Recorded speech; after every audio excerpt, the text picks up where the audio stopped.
Bonjour, bonjour. J'espère que vous allez bien. J'espère que vous vous portez à merveille. Moi aussi, ça va. Voilà, nous voici encore pour une nouvelle thématique. Alors, c'est une thématique très, très importante qui dit tout simplement épargner inutilement ne sert à rien. Ça ne sert à rien de se mettre à des années à accumuler de l'argent et et après, les choses dont tu t'en sers euh, ne sont pas utiles en fait. C'est Ça m'étonne de voir quelqu'un qui se donne de sacrifices, qui se dit je vais épargner. Mais la raison ou l'objectif de son épargne, c'est tout simplement acheter par exemple une voiture. Une voiture qui va encore lui coûter, une voiture qui va encore lui demander plus. Pourquoi est-ce que tu épargnes? Épargner pour épargner, ça ne sert à rien. Il faut épargner avec objectif. Et cet objectif-là doit être un objectif productif. Tu ne dois pas épargner pour acheter des choses qui te servent à rien ou des choses qui vont encore te prendre de l'argent dans ta poche. Et là, je parle de passif.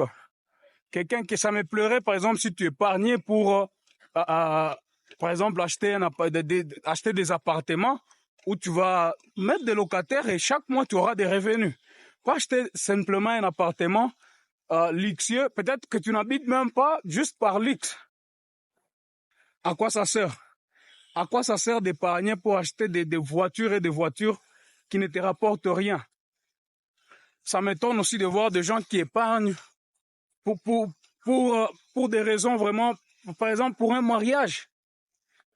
Tu te sacrifies des années pour épargner afin de te marier. Moi, ce que je te conseillerais à la place, c'est peut-être faire 50-50. On ne refuse pas que les gens aient des projets de mariage, mais tu peux faire 50-50. Tu épargnes 50, tu mets pour le mariage, et 50, tu mets pour des investissements. Parce que l'investissement te rapporte. Mais les autres choses là, cérémonies, tout ça, ça ne te rapporte rien. Ça ne te rapporte rien. Est-ce que tu peux épargner utilement? D'autres formes d'épargne, c'est quelqu'un qui épargne seulement pour enfin dépenser son argent inutilement seulement.